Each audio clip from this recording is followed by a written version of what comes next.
sopan santun berakhlak mulia, Pancasila ada dalam dada, ajib-ajib jos Indonesia. Perhatian, sekarang kita tanya jawab di sini karena ini permintaan langsung dari Gus Bahak. 3 saja pertanyaan, Mbak. Saya mungkin nanti turun atau salah satu membantu turun untuk memberikan mic-nya. Coba angkat tangan, coba ya masnya yang di sini. Dari Kang, mic-nya Kang, tolong. Mic-nya Mbak Dija. Nomor 2, biar langsung diangkat. Nomor 2, 2.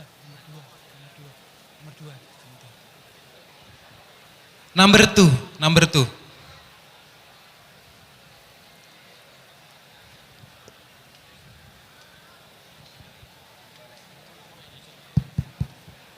Dipersilakan, Kang. Oh, silakan berdiri. Assalamualaikum warahmatullahi wabarakatuh. Nama saya Muhammad Saiful Muklis, saya dari Lampung Timur. Di sini saya mau tanya, Gus, kan di sini di Korea ini ada yang namanya ginseng, Gus. Ginseng itu dimasukkan ke dalam botol kaca, kemudian diisi sama alkohol. Nah itu sebagian teman-teman di sini itu ada yang beralasan buat hiasan, pajangan, ada juga yang diminum.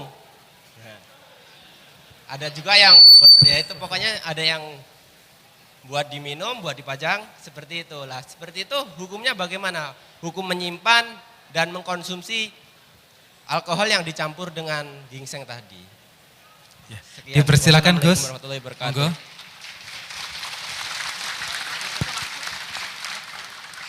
Nah ini langsung aja, yang jelas keren yang nggak minum. Keren yang nggak minum, terus menyimpan itu kan awal dari tertarik ya, karena disimpan dilihat-lihat gitu. Lama-lama kan tergoda. Jadi saya tidak menjawab langsung haram ekstrim, juga nanti kalau sampean haram ekstrim, Gus hukumnya kok berat-berat, bisa dinego nanti. Makanya jawaban saya yang jelas keren yang nggak minum, ya keren yang nggak nyimpan. Ya udah gitu aja, udah usah tanya macam-macam. Ya bisa diterima Kang ya, bisa terima. Dan Kang Haji, Kang Rohmat dipersilakan. Mic-nya Kang dipindah ke sana. Cek, loh. Oh iya, sebelah sini. Bismillahirrahmanirrahim. Assalamualaikum warahmatullahi wabarakatuh. Waalaikumsalam warahmatullahi wabarakatuh. Yai, saya ini menanyakan, di pabrik kami itu ada orang Indonesia, ada sekitar 8 ataupun 10 yang meyakini sholat Jumat itu diterima walaupun hanya 5 orang itu tetap dijalankan sholat Jumat. Tetapi ada yang meyakini juga tidak dijalankan, jadi hanya melaksanakan sholat zuhur. Kami yang berkeyakinan bahwa sholat Jumat itu diterima walaupun hanya beberapa orang, itu tetap dilaksanakan sholat Jumat atau tidak dilaksanakan sholat Jumat. Cuma hanya 5 orang saja sholat Jumat. Dipersilakan. Syarat dan Gus. rukunnya terpenuhi. Silakan. Waalaikumsalam warahmatullahi wabarakatuh. Assalamualaikum warahmatullahi wabarakatuh. Tentang sholat Jum'ah itu ya, saya berkali-kali kalau ngaji itu saya maklumatkan berkali-kali dalam kondisi kayak Korea, kayak daerah-daerah pedalaman di Purwodadi, Solo Tigo itu asal keceluk jamaah itu jam'un ya, Jum'ah dari kata jam'un, pokoknya ada unsur kelompoknya. Kelompok itu kata Imam Malik ada yang bilang 6 sampai 12. Jadi kalau proses mendirikan masjid terpaksa hanya ada orang 10, monggo saja tetap Jumatan. Itu kaul itu kuat sekali. Itu bukan intikal madzhab, pindah madzhab enggak. Dalam madzhab Syafi'i sampean lihat tuh di Fathul Mu'in, di situ ada satu takbir wasu'ilal bulkiniyu. Imam Bulkini pernah ditanya satu penduduk kampung yang jumlahnya tidak sampai 40. Itu apakah Jumatan apa enggak? Beliau menjawab tetap sebaiknya Jumatan dan tidak perlu mengulang sholat duhur, dan itu wahuwa qawiyun, pendapat ini kuat. Karena sebetulnya tidak ada hadis yang sharih, yang eksplisit, cara Jawa yang ceplos tentang keharusan syarat berjumlah berapa? 40. Ini penting saya utarakan. Saya pernah punya teman di pedalaman Kalimantan, itu tanya saya, Gus ini saya punya umat hanya 11. Jumatan enggak gitu. Kata saya, duhur ya enggak apa-apa. Orang-orang enggak mau duhur, masa hari Jumat kok sholat duhur katanya. Kalau hari Jumat ya Jumatan katanya. Ini penting saya utarakan. Fatwa ini ada di Fathul Mu'in, ada di kitab Tadhkirun Nas, Ada di beberapa kitab yang memang membolehkan dan mengesahkan Jumatan meskipun pesertanya tidak sampai 40. Tapi kalau kondisi desa-desa kayak di Rembang itu kan daerah santri, kalau nggak sampai 40 ya kebablasan gitu. Tapi kalau di Korea ya 12 ya keren, 13 yang keren. Yang nggak keren ya nggak Jumatan, sudah gitu. Terima kasih Gus, berarti tidak ada alasan untuk tidak sholat Jumat. Islam itu sangat mudah, memudahkan tapi jangan terlalu dipermudah gitu kan ya. Jadi harus tetap Jumatan, begitu. Monggo yang terakhir, mic-nya di mana? Kang, mic. Sudah. Oh, mana? Oh ya, silakan. Assalamualaikum warahmatullahi wabarakatuh. Begini Gus, tentang zaman sekarang sudah banyak yang istilahnya anak-anak muda hijrah, masalah hijrah.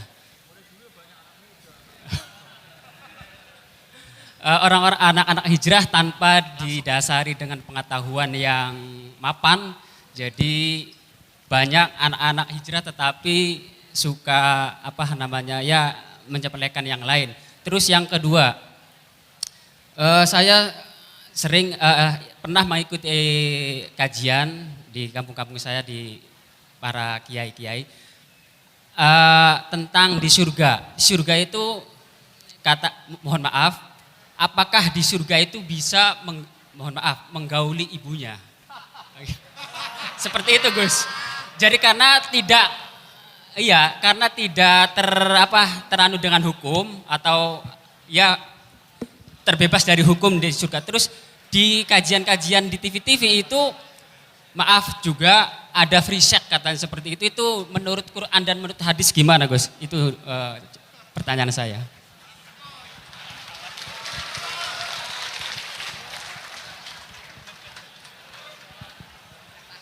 Itu koruptor itu. Satu orang langsung tanya 3 itu. Itu pemborosan itu. Jadi kalau istilah-istilah sekarang hijrah tanpa dikawal ilmu ya jelas gak baik. Tapi bukan karena hijrahnya toh. Istilah apa saja kan gak dikawal ilmu pasti buruk. Meskipun Anda bikin masjid kalau gak dikawal ilmu juga buruk.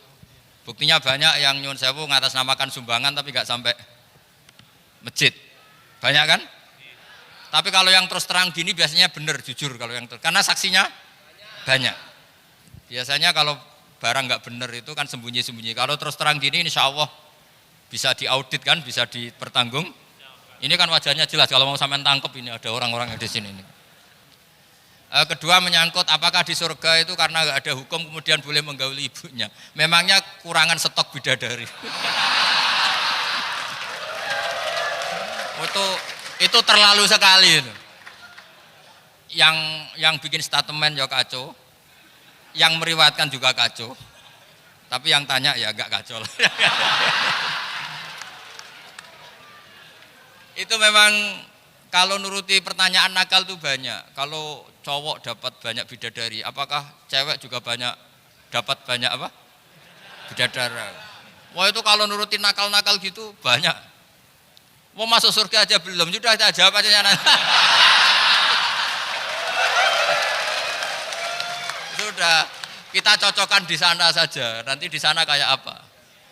Nah kalau dia agak paham berarti gak masuk surga gitu aja.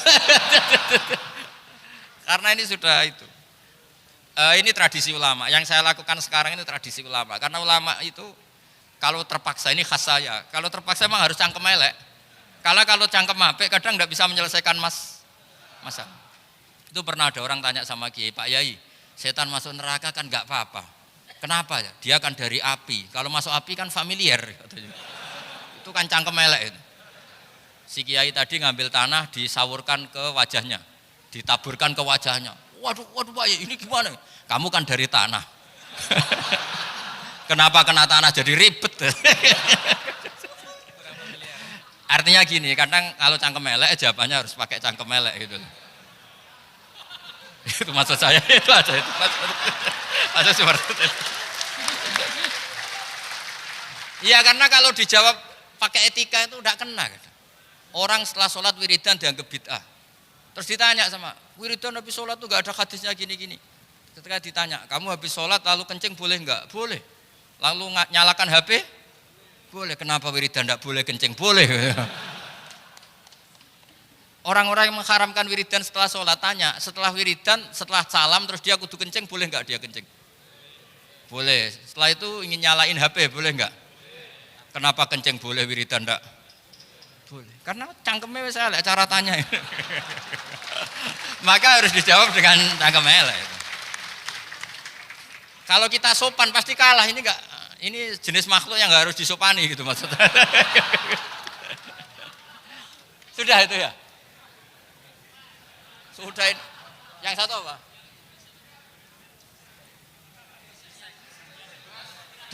Di surga.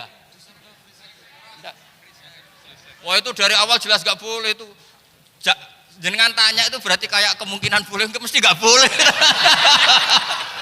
Sesuatu yang karuan nggak boleh kok.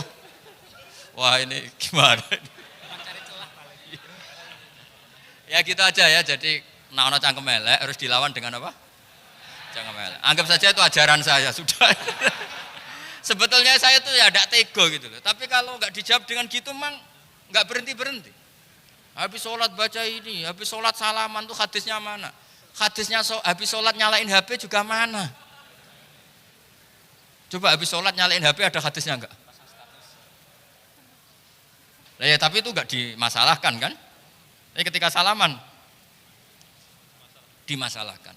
Seperti ini menurut saya ya sesuatu yang kata Mbah Ali Maksum yang pengarang Hujjatul Ahli Sunnah, sesuatu yang enggak wajib kamu salaman ya boleh, enggak salaman ya boleh. Lah yang jelas enggak boleh itu jotos-jotosan.